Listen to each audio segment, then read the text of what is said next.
Very good morning to all of you.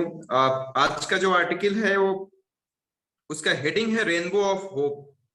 ये एक English का फ्रेज है जिसका मतलब ये होता है कि किसी भी डिफिकल्ट टाइम में आपके जिंदगी में क्या सिल्वर लाइनिंग है, उसी को रेनबो ऑफ होप के नाम से जानते हैं। बहुत अच्छे एग्जाम्पल से इस वर्ड को रिलेट किया गया है और राइटर ने रिलेट किया है। इसको जीएस पेपर 2 में आप कोट कर सकते हो।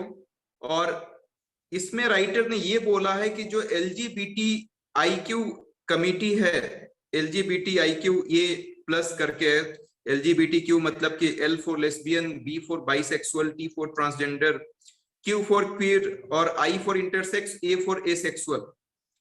तो एलजीबीटी आईक्यू ये प्लस के बारे में मद्रास हाई कोर्ट ने एक क्लासिकल जजमेंट दिया है। और जिस तरीके से जो फिजिकली चैलेंज लोग थे उनको पहले विकलांग कहा जाता था, लेकिन सरकार ने इसमें कुछ तब्दीली लाया और विकलांग की जगह उनको दिव्यांग कहा जाने लगा।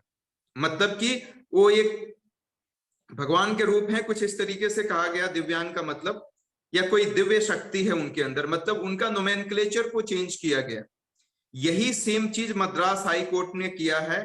उसने जितने, जैसे L for lesbian, B for bisexual, T for transgender और इसी तरीके से बाकी जो मैंने बताया एलजीबीटी क्यू आई ए, इन सबके लिए एक अलग अलग नोमेनक्लेचर दिया है मद्रास हाई कोर्ट ने। वो इसलिए दिया है कि सोसाइटल एक्सेप्टेंस इनका हो।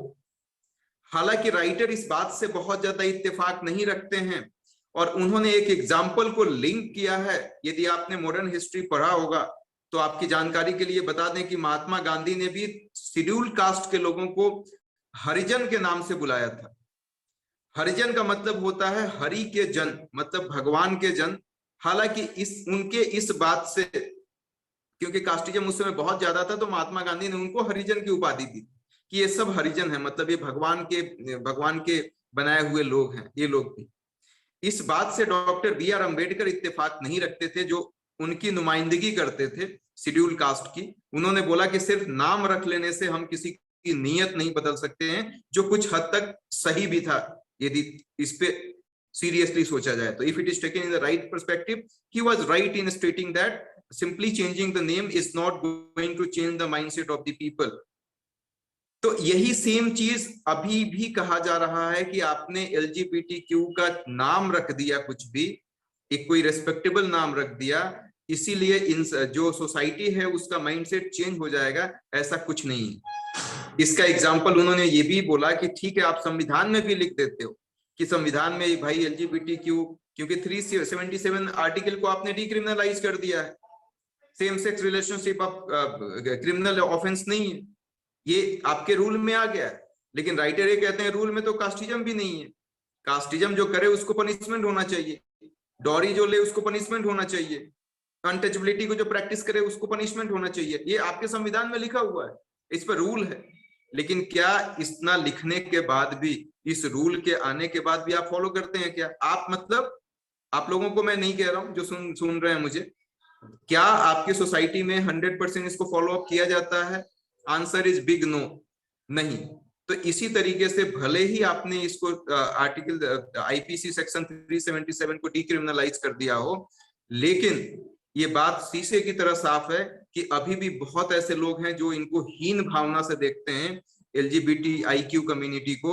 और इसी पे राइटर कहते हैं कि बहुत बार ऐसा हुआ है कि हाई कोर्ट ने भी स्टैंड लिया है कि इन लोगों के लिए कुछ तो किया जाए, लेकिन इसके बावजूद गवर्नमेंट ने कोई बहुत सॉलिड प्लान इनके लिए रखा नहीं है।